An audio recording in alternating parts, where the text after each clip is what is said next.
Welcome all. Welcome to Move to Study. This is the video for Class 8 ICSE syllabus History and Civics. Book by Effective History and Civics, book by Beta Publication. तो effective history and civics जो book का नाम है आपकी class 8 की ICSE syllabus की book है beta publication की। उसका चैप्टर नंबर 10 है, आज वो हम डिस्कस करेंगे। हिस्ट्री का टॉपिक है ये। Chapter number 10 socio religious reforms के बारे में बात करता है, तो आज इसी की डिस्कशन होगी। सोशियो रिलीजियस रिफॉर्म्स, रिफॉर्म से क्या मतलब है आपका? रिफॉर्म से आप क्या समझते हैं?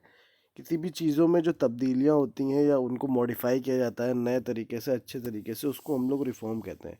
सोशियो रिलीजियस का मतलब ये है कि सामाजिक जो था और धार्मिक जो चीज़ें थी उनको कैसे धीरे धीरे तब्दील किया गया और उनमें नए नए चेंजेस ला के उनको मॉडिफाई किया गया।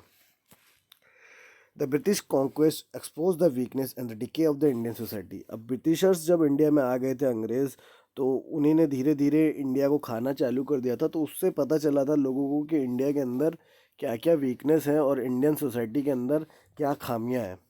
Educated Indian began to look for the defects in their society and for ways means of removing them. अब जो पढ़े लिखे इंडियंस थे वो इस चीज़ को समझ रहे थे कि क्या डिफेक्ट्स हैं, क्या खामियां हैं उनकी सोसाइटीज़ में, और वो नए नए तरीके अपना रहे थे उसको हटाने के लिए या उसको रिमूव करने के लिए, जो खामियां हैं उनको दूर कर सकें।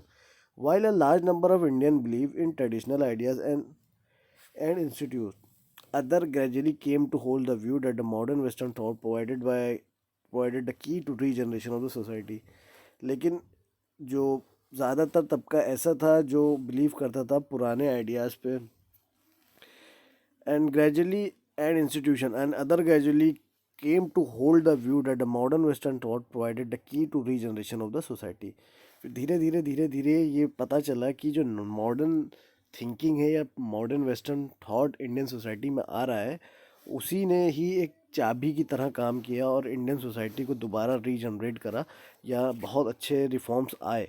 जो पढ़ा लिखा तबका था उसी की कोशिशों की बदौलत से ये हुआ था। They were particularly impressed by the modern science and doctrines of reasons and humanism. अब पढ़ गए थे तो नॉलेज आ गई थी, जो मॉडर्न साइंस जो उनको समझ में आ रही थी, तो वो मॉडर्न साइंस से बहुत ज़्यादा इम्प्रेस हुए। Thus the spirit of renaissance, new birth, renaissance बोलते हैं इसको। ये रेनेसा का मतलब होता है कि नई चीज़ पैदा होना, नया नया कहते हैं, न्यू बर्थ जिसको बोलते हैं, रिजुविनेट भी बोल सकते हैं। Pervaded the whole country. The Indian scholar discovers that many beliefs and practice were no longer of any use and needed to discard it. अब क्या था कि इंडिया में बहुत सी ऐसी प्रैक्टिसेस होती थी जिनका अब कोई यूज़ नहीं था, तो बहुत से स्कॉलर्स को ये लगता था ये सब जो पुरानी बातें चल रही हैं या पुरानी बिलीव्स हैं इंडियंस के अंदर, इनका कोई यूज़ नहीं है और इनको अब हम हटा सकते हैं। They also found that some aspect of the culture heritage were intrinsic value and needed to revive. और उनको ऐसा भी लगता था कि कुछ ऐसा एस्पेक्ट भी है जो उनके कल्चर हेरिटेज में कि जिसको दोबारा से कुछ चेंज करने की ज़रूरत है और रिवाइव करने की ज़रूरत है। All this give birth to the social religious reform. और यही सब जो चीज़ें लोगों के दिमागों में आ रही थी, मॉडर्न हो रहे थे धीरे धीरे, तो वो जो पुराने बिलीफ सिस्टम था उसको चेंज करने की तलब और चेंज करने की चाहत और कोशिश से ही रिलीजियस रिफॉर्म मूवमेंट्स चालू हुए। A very significant aspect of this reform movement was their emphasis on both religions and social reform. और सबसे इम्पोर्टेंट जो पॉइंट था इन रिफॉर्म्स का वो ये था कि वो दोनों तरह काम करते थे। वो धार्मिक तरीके पे भी काम कर रहे थे और सामाजिक वैल्यूज़ पे भी काम कर रहे थे। तो रिलीजियस और सोशल रिफॉर्म दोनों को ही कन्वर्ट करने की कोशिश कर रहे थे। मतलब वो सिर्फ रिलीजन के लिए काम नहीं कर रहे थे या किसी एक धर्म विशेष के लिए काम कर रहे हो, वो पूरे समाज को लेके चल रहे थे। This was because very social custom in India had its root in religion, injection and section. अब बात करते हैं राजा राम मोहन रॉय की। तो राजा राम मोहन रॉय कौन थे? इन्हीं ये भी उस वक्त के एक बहुत ही पढ़े लिखे काबिल व्यक्ति थे और इन्हीं ने बहुत ज़्यादा काम किया था इंडिया में सोशल रिफॉर्म्स लाने में। Raja Ram Mohan was of the greatest social and religious reformers of 19th century. As a young man he studies Sanskrit literature and Hindu philosophy at Varanasi. उन्हीं ने अपनी जवानी में, जब वो यंग हुआ करते थे, उन्हीं ने संस्कृत लिटरेचर और हिंदू फिलोसफी कहाँ पढ़ी? वाराणसी पढ़ी। The Quran as well as the Persian Arabic literature at Patna, कुरान की भी नॉलेज थी उनको और पर्शियन अरेबिक लिटरेचर को भी वो पढ़े हुए थे। उन्होंने वो कहाँ पढ़ा था? उन्होंने वो पटना में पढ़ा था। He was acquainted with Jainism and other religion sector of the India, और उन्होंने और भी जो इंडिया में रिलीजन्स है यानी जैनिज्म थे इन सब के बारे में भी पढ़ रखा था। Later he made study of western thought and culture, और उसके बाद उन्होंने वेस्टर्न थाट्स और वेस्टर्न का कल्चर था उस पर भी स्टडी करी। In order to study the Bible in the original he learn Greek and Hebrew. तो ग्रीक और हेब्रू एक लैंग्वेज होती है। इन्हीं ने बाइबल को पढ़ने के लिए, ओरिजिनल बाइबल को पढ़ने के लिए ग्रीक और हेब्रू की भी स्टडी करी, उसको भी सीखा। Raja Ram Mohan Roy settle in Kolkata and soon attracted a group of young men with whose cooperation he started आत्मीय समा। अब इन्हीं ने, राजा राम मोहन कलकत्ता में सेटल हो गए थे, फिर धीरे धीरे वो अपना मूवमेंट बढ़ा रहे थे। वो कुछ यंग लोगों के साथ मिलके उन्हीं ने वहाँ पे एक सभा की स्थापना करी जिसको बोलते हैं Atmiya Sabha. Its main aim was to do away with the religion and social evil which were prevalent in Bengal. Main aim इसका ये था कि जो सामाजिक बुराइयां हैं उसको दूर करना, जो बंगाल में सामाजिक बुराइयां चल रही, सोशल एविल्स, उन सबको दूर करना। इसके बाद ब्रह्मो समाज की भी स्थापना करी राजा राम मोहन रॉय ने। ये उनकी फ़ोटो यहाँ पे इमेज बनी हुई है। राजा राम मोहन रॉय एस्टैब्लिश द ब्रह्म सभा इन 1828 में ब्रह्म सभा की उन्होंने एस्टैब्लिशमेंट करी with the objective of saving Hindus from the evil caste system and superstition. अब इसका मेन ऑब्जेक्टिव ये था, जो हिंदूज थे, जो इविल पुराने बुराइयों से भरा जो कास्ट सिस्टम चल रहा था और जो सुपरस्टिशन चल रहा था, तो उसको हटाने के लिए इन्हीं ने ब्रह्म सभा की स्थापना करी। It was later name as Brahmo Samaj, और उसी को बाद में ब्रह्मो समाज के नाम से जाना जाता है। आइडियल्स ऑफ द ब्रह्मो समाज। अब ब्रह्मो समाज में क्या क्या आइडियल्स से, किन प्रिंसिपल्स पे काम करता था ब्रह्मो समाज, उसमें क्या क्या होता था उसके बारे में देखते हैं। मोनोथिज्म और worship of one God. Ram Mohan Roy wrote Gift to Monotheism in 1801 in Persian, in which he put forward argument for the worship of the single God. उनका कहना था कि हमें वर्शिप करना चाहिए एक गॉड की, यानी सिंगल गॉड की, क्योंकि गॉड एक ही है। उन्हीं ने मोनोथिज्म की बात 1809 में करी और एक आर्गूमेंट को पुट करा कि एक सिंगल गॉड की हमें वर्शिप करना चाहिए। He publish the Bengali translation of Vedas and 5 of the principal Upanishad to prove his point, और उन्होंने अपने पॉइंट को प्रूव करने के लिए वेदास का ट्रांसफॉर्मेशन करा बंगाली में, और 5 principal Upanishad to prove his point, और 5 प्रिंसिपल उपनिषद भी लिखे उन्होंने अपने पॉइंट को प्रूव करने के लिए कि भगवान सिर्फ एक ही होता है। मोनोथिज्म का मतलब है सिंगल गॉड, एक भगवान की प्रार्थना करना। तो पहला पॉइंट तो ये था ब्रह्मो समाज का कि वो इस चीज़ को इनकरेज करते थे कि सिंगल गॉड की ही हमें वर्शिप करनी चाहिए। Emphasis on human dignity. The Brahmo Samaj preached equality and brotherhood of mankind. It criticized social evil and as such as the practice of sati. अब ब्रह्मो समाज इक्वालिटी की बात करता था, भाईचारे की बात करता था लोगों में, मैनकाइंड में, और जो पुरानी प्रथाएं चली आ रही थी हिंदुस्तान में, जैसे कि सती प्रैक्टिस, इन सबको वो बुरा मानता था और इन सबको हटाने की बात होती थी उसमें। अपोजिशन टू मीनिंगलेस रिचुअल्स, और जो पुरानी रिचुअल्स का मतलब होता है पुरानी प्रथा जो हमारी चलती चली आ रही जिनकी कोई मीनिंग नहीं है, ये उसको भी अपोज करता था। Ram Mohan Roy condemn the priestly class for encouraging practices such as worship of idol and rigidity of caste as well as the prevalence of the meaningful rituals। अब जो ज़माने के प्रीस्ट होते थे या पुजारी जो होते थे उनको भी राजा राम मोहन राय ने बहुत कंडेम करा है कि ऐसी प्रथाओं को आप क्यों आगे बढ़ा रहे हैं जिनका कोई मीनिंग नहीं है, जो मीनिंगलेस प्रथा है और हिंदुस्तानी उसको कर रहे हैं, उसको भी अपोज करते थे। Equality of women. Ram Mohan Roy strive for the upliftment of the position of the women by advocating proper education from them by giving them the better social status। अब क्या था कि औरतों को उस वक्त इतना सम्मान नहीं मिल रहा था, तो इन्हीं ने औरतों के लिए भी बहुत काम करा, उनकी जो पोजीशन थी उनको ऊपर उठाया कि जिससे उनको प्रॉपर एजुकेशन मिल सके और उनको बेटर स्टेटस मिले समाज में। He condemn polygamy and child marriage and encourage remarriage of widows. अब पॉलीगैमी को उन्हीं ने मना किया, चाइल्ड मैरिज जो होती थी उस ज़माने में, चाइल्ड मैरिज उन्होंने मना करी कि चाइल्ड मैरिज नहीं होने चाहिए, और विडो रीमैरिज को इनकरेज किया गया। He raised his voice again female infanticide, और जो पैदा होते ही औरतों को मार दिया जाता था, यानी लड़कियों को, नन्ही नन्ही जब बच्चियां पैदा होती थी जन्म लेते ही उनको मार दिया जाता था, उसके खिलाफ भी इन्हीं ने आवाज़ उठाई। तो औरतों के हित में इन्हीं ने बहुत काम किया। पॉलीगैमी का मतलब होता है एक से ज़्यादा जो बीवी रखने की प्रथा होती है वो पॉलीगैमी होती है बेसिकली। और उसके बाद चाइल्ड मैरिज, छोटी छोटी लड़कियों की शादियां हो जाती थी, उसको इन्हीं ने कंडेम करा कि ये नहीं होना चाहिए। और विडो री मैरिज, अगर कोई विधवा हो जाती थी तो पहले ज़माने में उसकी शादी नहीं होती थी, वो पूरी ज़िंदगी अकेले काटती थी, तो इन्हीं ने उसको भी कहा कि उसकी भी शादी होनी चाहिए, री मैरिज करना चाहिए। और जो नन्हे नवजात शिशु होती हैं, जो लड़कियां होती थी, उनको पहले मार दिया जाता था लड़कियों को, तो उसके खिलाफ भी इन्हीं ने आवाज़ उठाई। He organized agitation against the custom of sati. As a result, Lord William Bentinck, Governor General of India, passed a law in 1829 making the practice of sati illegal and punishable by law as culpable homicide. उन्होंने सती के खिलाफ भी आवाज़ उठाई। सती प्रथा पहले हिंदुस्तान में चलती थी, अगर किसी औरत के हस्बैंड की डेथ हो जाती थी तो उसको भी उसी की चिता के ऊपर लिटा दिया जाता था। तो इस प्रथा को, इस क्रूरल्टी को उन्होंने देखा और उन्होंने इसके खिलाफ आवाज़ उठाई। तो इसका रिजल्ट ये हुआ कि उस वक्त जो लॉर्ड विलियम बेंटेक, जो अंग्रेज़ों का गवर्नर जनरल था इंडिया में, उसने लॉ पास कर दिया 1829 में इस प्रैक्टिस के खिलाफ, और उसको इलीगल करार दिया। और अगर कोई ये लॉ की फॉलो करेगा तो उसके लिए एक सज़ा को भी मुकर्रर करा दिया गया था। फिलोसफी ऑफ वेदांता, वेदांता की फिलोसफी लाई है। The Brahmo Samaj was based on the philosophy of Vedanta which is supported by the Veda and Upanishad. तो वेद और उपनिषद पे ही वो बेस्ड थी, जो भी फिलोसफी थी इनकी ब्रह्मो समाज की। It also incorporated the teaching of other religion, और दूसरे रिलीजन जो थे उनकी टीचिंग को भी इन्होंने सपोर्ट किया।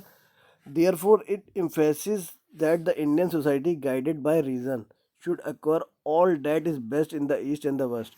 तो ये इनका मेन मकसद ये था कि इंडियन सोसाइटी को अगर अच्छी तरह से गाइड किया जाए किसी एक मकसद की तरफ, तो जो ईस्ट और वेस्टर्न, मतलब देश के बाहर अगर कोई भी अच्छी प्रथा चल रही है तो उसको बेस्ट तरीके से हिंदुस्तानी एक्वायर करें, और अपनी जो मीनिंगलेस प्रथाओं को फॉलो कर रहे हैं उसको फॉलो ना करें।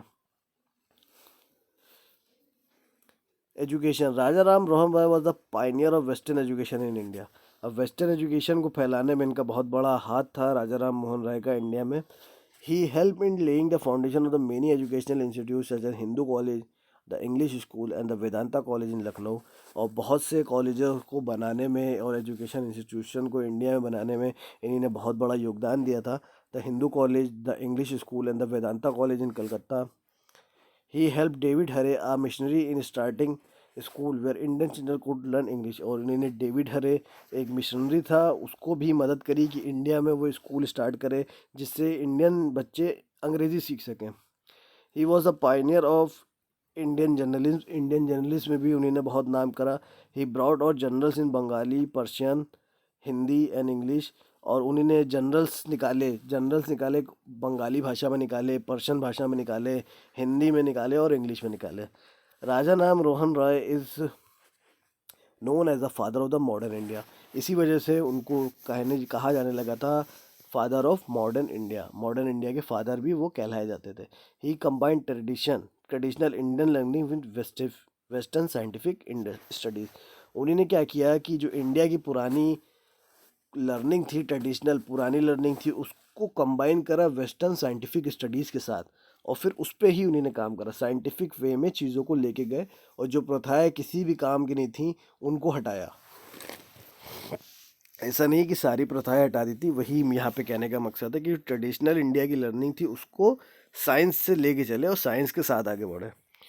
इसके बाद आते हैं ईश्वर चंद्र विद्यासागर। इन्हीं भी बहुत काम करे थे। Ishwar Chandra Vidyasagar was a social reformer who strive to make life better for the women of India during the 19th century.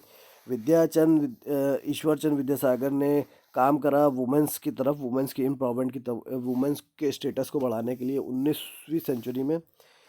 He was an educator by profession and was deeply pain by the injustice face by several section of the Indian society. पेशे से वो educator थे, लोगों को पढ़ाते थे, लेकिन और देखते थे कि कैसे कैसे सोसाइटी में अलग अलग जगहों पे अन्याय हो रहा था, और उनको ये बहुत ज़्यादा दर्द होता था इस बात का। Due to his in depth knowledge in Sanskrit and philosophy, he receive the title Vidyasagar for Sanskrit college. और उनके पास संस्कृत और फिलोसफी की बहुत ज़्यादा नॉलेज थी, जिसकी वजह से उनको एक टाइटल दिया गया था Vidyasagar from Sanskrit college. Sanskrit college से उनको विद्यासागर का टाइटल मिला था। He joint Fort William college as a lecturer, और उन्होंने फोर्ट विलियम कॉलेज में एज अ लेक्चरर ज्वाइन किया था। Later he was appointed as the special inspector of school in 1855, और बाद में उनको एक स्पेशल इंस्पेक्टर बना दिया गया था स्कूल्स में 1855 में। He travel around Bengal and visited school, वो बंगाल में उन्होंने ट्रैवल करा और जगह जगह दूसरे जगह जगह स्कूलों में गए और देखे वहाँ के हालात। During his travel he witness the pathetic condition in which people live, और उस दौरे पे जब वो जाते थे स्कूलों में और देखते थे तो उस वक्त उन्हें देखा कैसी अजीब सी कैफियत है लोगों की और कैसी पैथेटिक कंडीशन में लोग रह रहे हैं। तो superstition and the blind faith were prevalent due to the lack of education. अब लोगों के अंदर में उस वक्त अंधविश्वास बहुत था, सुपरस्टिशन था, ब्लाइंड फेथ मतलब आँख बंद करके भरोसा कर लेते थे चीज़ों पे। तो लोग उसी में रह रहे थे क्योंकि उन लोगों के पास उस वक्त एजुकेशन की कमी थी और लोग वैसे ही ज़िंदगी अपनी जी रहे थे, अंधविश्वास में पूरी ज़िंदगी काटे दे रहे थे। This motivated him to establish school all Bengal to spread the light of education. इसी से उनको मोटिवेशन मिला और उन्होंने सोचा कि पूरे बंगाल में स्कूल्स खोलेंगे जिससे एजुकेशन लोगों तक पहुँचे। Within 2 month he arrange 20 school to be build, और 2 महीने के अंदर उन्होंने कोशिश करी और 20 स्कूल बनाने के खड़े कर दिए। In order to encourage gender equality he also establish 30 school exclusively for girls, और अब जेंडर इक्वालिटी पे भी उन्होंने काम किया, उन्होंने लड़कियों के लिए भी 30 स्कूल बनाए। He was a staunch believer in remarriage of widows and try to create awareness about this issue, और उनका भी यही, वो भी इसी बात पे बिलीव करते थे कि अगर कोई औरत विधवा हो जाती है तो उसकी शादी दोबारा होनी चाहिए, और इसके लिए वो अवेयरनेस भी फैलाते थे, विडो री मैरिज के लिए सपोर्ट करते थे। He was particularly move by the plight of child widows who were often ill treated and tortured. अब हुआ क्या था कि जब छोटी सी उम्र में किसी लड़की की शादी हो जाती थी और उसका हस्बैंड मर जाता था तो वो चाइल्ड विडो कहलाती थी। तो वो देखते थे कि वो कैसे उसको टॉर्चर किया जाता था, उसके साथ इल ट्रीटमेंट होता था, इसीलिए ये विडो रीमैरिज का सपोर्ट करते थे। ही played a key role in convincing the British government to allow for the remarriage of this innocent girls so that they could have a second chance at life, और उन्होंने Britishers को भी convince किया था इसलिए कि वो भी सपोर्ट करें लड़कियों की दोबारा शादी के लिए कि लड़कियां फिर अपनी नई ज़िंदगी जी सकें। In addition to being a social reformer he was also a writer, और सोशल रिफॉर्मर के साथ साथ वो एक राइटर भी थे, फिलोसोफर भी थे, एंटरप्रेन्योर भी थे एंड फिलैंथ्रोपिस्ट भी थे। तो इसके साथ वो एंटरप्रेन्योर भी थे, फिलोसोफर भी थे और राइटर भी थे। He was a key figure of the Bengal renaissance which had begun with Raja Ram Mohan Roy, और वो जो बंगाल में नई क्रांति आ रही थी, न्यू बर्थ आ रहा था वहाँ के समाज में, उसके एक की फ्यूचर से राजा राम मोहन राय ने जिसको स्टार्ट करा था वो उसको आगे लेके जा रहे थे। This made the British to pass the Hindu widow remarriage act, और इसी वजह से ब्रिटिशर्स ने फिर एक हिंदू रीमैरिज एक्ट निकाला। He also fought against the system of the polygamy and prevalent in Bengal, और उन्हीं ने भी पॉलीगैमी जो थी उसके खिलाफ लड़ाई लड़ी और इसको भी गलत बताया पॉलीगैमी को। इसके बाद एंट्री होती है स्वामी दयानंद सरस्वती। स्वामी दयानंद सरस्वती बिकेम आ सन्यासी एट ए यंग एज, बहुत ही कम उम्र में ही वो सन्यासी बन गए थे। ही studies Sanskrit and acquire knowledge of Vedas and other sacred books of Hindus, उन्होंने संस्कृत पढ़ी थी और जो सेक्रेड बुक्स होती थी हिंदूज़ की, वेद जो थे, वेद पुराण जो होते थे, उनकी पूरी अच्छी से नॉलेज थी उनके पास। In his opinion the destiny of India led in revival of Vedic religion, उनको लगता था कि इंडिया की जो किस्मत है जब वैदिक रिलीजन को दोबारा से ज़िंदा किया जाएगा उसी में है। दोबारा से वैदिक रिलीजन को लोग वेद पढ़ें, संस्कृत पढ़ें, तो ही इंडिया की डेस्टिनी आगे बढ़ेगी। He wish to reorganize Hindu society and religion by based on the principle of the Vedas, वो चाहते थे कि एक ऑर्गेनाइज करें हिंदू सोसाइटी को जिसका मेन प्रिंसिपल क्या हो, वेद हो और वेद पे ही लोग आए। He carried on ceaseless propaganda against superstition, idol worship and the caste system, उन्होंने भी प्रोपेगेंडा करे किसके खिलाफ, जो अंधविश्वास होता था लोगों के अंदर। आइडल वर्शिप का मतलब होता है बुत परस्ती, और जो कास्ट सिस्टम होते थे अलग अलग कास्ट सिस्टम उसके खिलाफ। He founded an organization known as Arya Samaj in 1875 in Bombay. उन्हीं ने आर्य समाज की स्थापना करी थी 1875 में बॉम्बे में. तो स्वामी दयानंद सरस्वती ने आर्य समाज की स्थापना करी थी. क्वेश्चन आता है कि आर्य समाज की स्थापना किसने करी थी? स्वामी दयानंद सरस्वती ने करी थी 1875 में इन मुंबई, इन बॉम्बे. Ideals of Arya Samaj. अब आर्य समाज की भी कुछ आइडियल्स थे, जैसे ब्रह्म समाज के हमने पढ़े. तो पहला तो है सुप्रीमेसी ऑफ वेदास. ये बना ही था कि वेद के ऊपर और वेद के लिए ही लोगों को लेके आना है, वेदों की तरफ लोग आए, वेद पुराण सीखें, जिससे उनका रिलीजन्स और मजबूत हो. It regarded the Vedas as a divine revelation to the mankind. Swami Dayanand motto was to go back to the Vedas. तो उनका मोटो यही था कि जितने भी हिंदू हैं इंडिया में वो वेद की एजुकेशन लें और वेदास की तरफ लौटें, वेद पुराणों की तरफ लौटें, जो पुराने ट्रेडिशनल वेद हिंदू धर्म में हैं उसको सीखें. Monotheism. It preach against idol worship and taught people to have a faith in the one God. और ये भी मोनोथिज्म की बात करते हैं, मतलब एक सिंगल गॉड की, और बुत परस्ती की बात नहीं करते, आइडल वर्शिप की बात नहीं करते, और लोगों से कहते थे कि एक गॉड पे ही फेथ रखो. Opposition to the social evil. Same है जैसा आपका ब्रह्मो समाज में था, सोशल इविल के खिलाफ अपोजिशन इनका भी चलता था. Arya Samaj disregarded caste system को हटाया, कोई अपर कास्ट और लोअर कास्ट जैसी चीज़ नहीं थी. Open it membership to the lower caste and other depress class. और अपनी मेंबरशिप में उन्होंने मेंबरशिप खोली, लोअर क्लास को भी आके उनको ज्वाइन कर सकते थे और अपर क्लास भी उनको आके ज्वाइन कर सकते थे, इसमें कोई भेदभाव नहीं था. It condemn child marriage and other marriages which were prevalent in India. Child marriage को उन्होंने कंडेम किया कि ये गलत है, चाइल्ड मैरिज नहीं होनी चाहिए थी. और भी ऐसी प्रथाएं जो इंडिया में चल रही थी जो बुरी थी, उन सबको भी इन्होंने कंडेम किया. शुद्धि मूवमेंट इन्होंने लॉन्च किया. Swami Dayanand tried not only check the conversion of his people to other religion but also started Shuddhi movement to bring back the Hindu converts who had embraced to the other religion. अब इन्होंने अपने religions को, Hinduism को फैलाने की कोशिश करी, और कोशिश करी कि जो लोग कन्वर्ट हो गए थे किसी और रिलीजन में वो वापस आ जाएं हिंदुज़म में. तो एक शुद्धि मूवमेंट चलाया जिससे जो लोग ऑलरेडी किसी और धर्म में जा चुके थे उनको वापस कहाँ लाए? हिंदुज़म में लाए. Equality of the movement. Equality of women. Women equality पे ये भी बात कर रहे हैं. द आर्य समाज अपोजिट चाइल्ड मैरिज एंड पर्दा सिस्टम. अब चाइल्ड मैरिज जो था उसको इन्होंने अपोज किया, पर्दे का जो सिस्टम था उसको भी इन्होंने अपोज किया. इट इनकरेज विडो री मैरिज एंड सेटअप ऑर्फनेजेस. इन्होंने विडो री मैरिज को इनकरेज किया कि विडो री मैरिज होना चाहिए, और अलग अलग अनाथालय बहुत जगह खोले. It advocated equal status for women and encourage female education. औरतों के लिए भी सेम स्टेटस होना चाहिए जैसा स्टेटस मर्दों को मिलता है, और फीमेल एजुकेशन पे भी बहुत ज़्यादा ध्यान दिया. It started special school and college for the girl. और इस कॉलेज और स्कूलों की स्थापना करी खास करके लड़कियों के लिए. Satyarth Prakash. Satyarth Prakash. This book written by the Swami Dayanand contain the philosophy, religious and the social teaching of the Arya Samaj.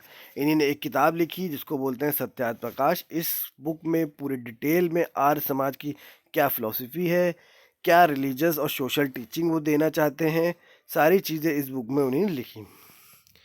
इसके बाद एंट्री होती है स्वामी विवेकानंद की. स्वामी विवेकानंद के बारे में हम लोग जानते ही होंगे.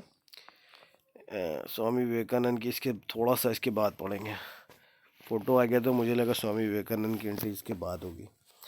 तो इनके एजुकेशन के बारे में पढ़ लें पहले स्वामी दयानंद के बारे में. Swami Dayanand encourage study of Sanskrit and Vedas.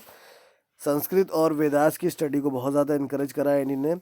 ये अभी हम लोग ऊपर पढ़ के ही आए. He was in favour of modern education. और मॉडर्न एजुकेशन के भी फेवर में थे कि इसके साथ साथ मॉडर्न एजुकेशन भी सीखना ज़रूरी है. The Arya Samaj open many school and colleges. Arya Samaj ने बहुत से स्कूल और कॉलेजेस खोले इंडिया में. They are called Dayanand Anglo Vedic. और उसको क्या कहा जाता था? Dayanand Anglo Vedic school and college के नाम से जाना जाता था, यानी DAV के नाम से जाने जाते थे. The first DAV college was establish as Lahore in 1866. तो पहला DAV कॉलेज कहाँ बना था? पहला DAV कॉलेज बना था लाहौर में 1866 में. Today DAV school and college are found in every big city of the north India. और अब DAV कॉलेज आपको इंडिया के हर बड़े शहर में मिलेगा. Spread of the movement. तो मूवमेंट को इन्होंने कैसे स्प्रेड किया था? Swami Dayanand spread the later part of his life preaching Punjab and Hindustan. अपनी ज़िंदगी का जो आखिरी का हिस्सा था उन्हीं ने कहाँ पे बताया था, पंजाब और राजस्थान में। ही डाइड एट अजमेर इन 1883 और अजमेर में उनका देहांत हो गया था 1883 में। His work was carried on by the great man like Mahatma Lekhraj, Swami Shraddhanand, Mahatma Hansraj and Lala Lajpat Rai. और इनका जो काम था उसको आगे कौन लेके गए, उनको लेके गए महात्मा लेखराज, स्वामी श्रद्धानंद, महात्मा हंसराज और लाला लाजपत राय।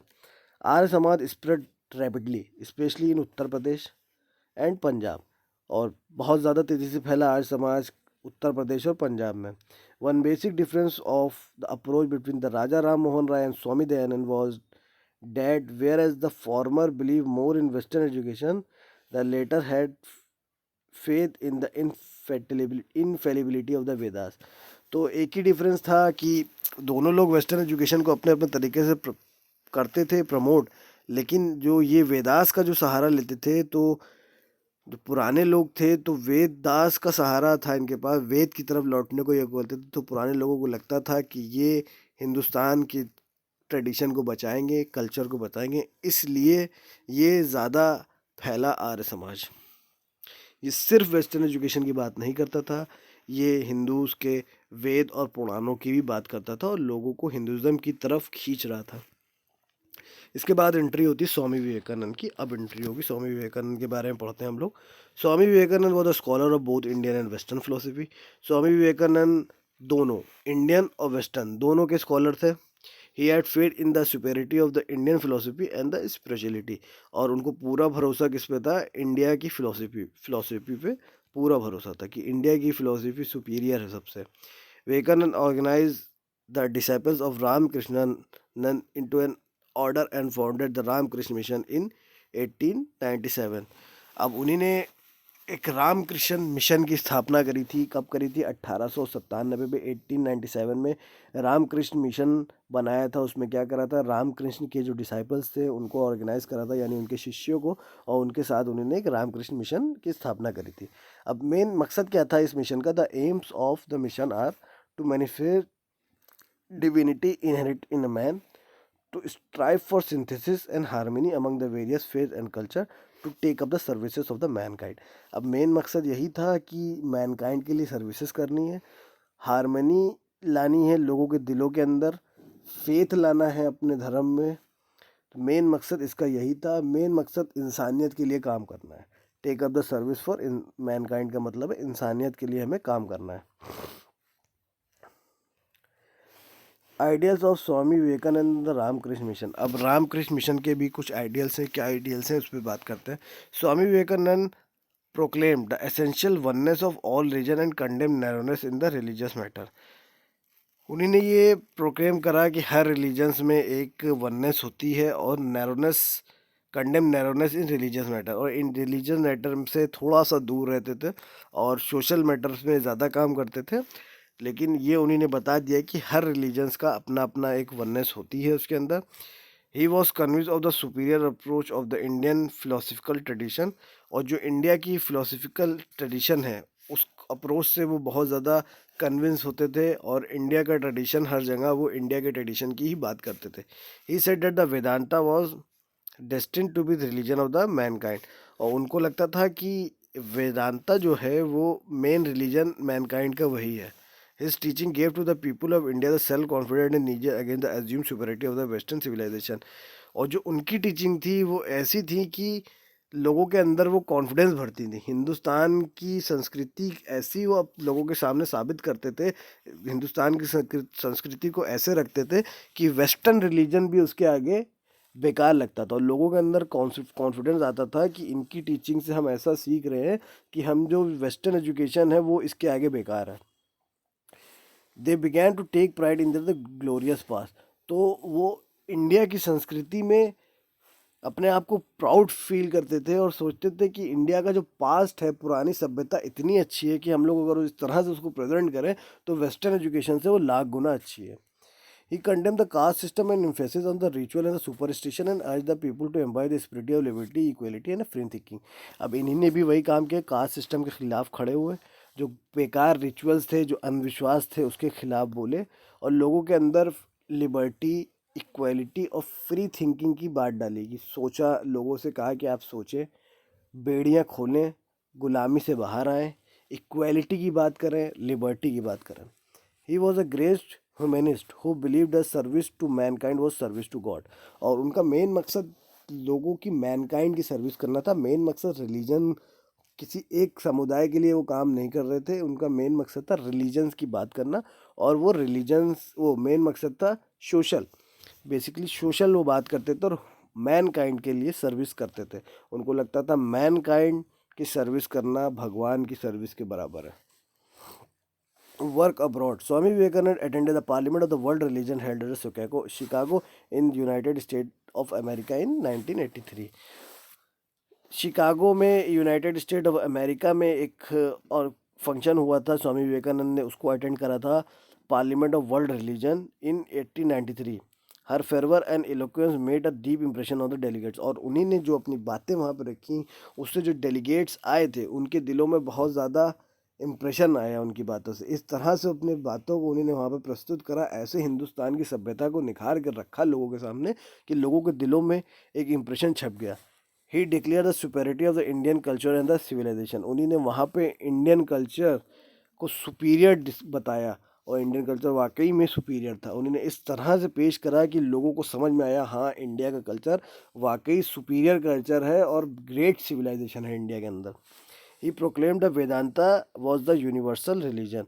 और उन्होंने इस बात को भी प्रोक्लेम करा कि वेदांता एक यूनिवर्सल रिलीजन है, इसका कोई तोड़ नहीं। Spread of the mission. The Belur Math near Kolkata become a centre of the mission activities. अब उन्हीं ने अपने मिशन को कैसे आगे बढ़ाया। बेलूर मठ कोलकाता के पास जो थी वो मेन सेंटर बने मिशन के। The mission open its branches all over India and carried on social service by opening school, hospital, dispensaries, libraries, orphanages etcetera. और मिशन अब धीरे धीरे बढ़ता गया और सोशल सर्विस करता गया। कैसे स्कूल खोले, हॉस्पिटल खोले, डिस्पेंसरीज खोली, लाइब्रेरीज खोली, अनाथालय खोले। The mission has branch in Sri Lanka and the Myanmar as well. उसके बाद इस मिशन की ब्रांच कहाँ कहाँ और खुली, श्रीलंका और म्यांमार में भी ये मिशन चला। Swami Vivekanand himself established many branches of Ramakrishna mission in the United State of India. और रामकृष्ण मिशन की बहुत सी ब्रांचेस स्वामी विवेकानंद ने खुद कहाँ पे इस्टेब्लिश करी, अमेरिका के अंदर। अब हिंदुस्तान की सभ्यता अमेरिका में भी फैल रही थी और वहाँ पे इस मिशन की उन्हीं ने कितनी ब्रांचें इस्टेब्लिश करी। Later on this network spread to the western countries, thousand of America the accepted the spiritual superiority of the Indian culture and civilization. और जिसका असर क्या हुआ कि बहुत से यूरोपियंस ने इस बात को स्वीकारा कि इंडिया का जो कल्चर है वो सबसे सुपीरियर है और इंडिया की जो सिविलाइजेशन है वो सबसे सुपीरियर है। तो बहुत से यूरोपियन ने, अमेरिकन्स ने इसको एक्सेप्ट किया इस बात को। ये सिर्फ स्वामी विवेकानंद के रामकृष्ण मिशन की वजह से हुआ, जो उन्होंने बाहर देशों में उसको इस्टेब्लिश किया। तो आई होप सो यहाँ तक कि आपको कहानी समझ में आई होगी, कैसे कैसे बड़े बड़े लोगों ने रिफॉर्म्स में काम किया। स्वामी विवेकानंद के बारे में हमने पढ़ा, स्वामी दयानंद सरस्वती के बारे में पढ़ा, ईश्वर चंद्र विद्यासागर के बारे में पढ़ा और राजा राम मोहन राय के बारे में पढ़ा। तो इसके बाद का हम लोग कवर करेंगे नेक्स्ट वीडियो में। नेक्स्ट वीडियो में हम लोग ज्योतिबाई फूले के बारे में पढ़ेंगे। तो आई होप सो आपको वीडियो अच्छी लगी होगी। अगर वीडियो अच्छी लगी हो तो वीडियो को लाइक करें, अगर चैनल पर नए हो तो चैनल को सब्सक्राइब करें, बेल नोटिफिकेशंस को ऑन कर लें और अपने दोस्तों के साथ भी वीडियोस को शेयर करें। Thanks for watching.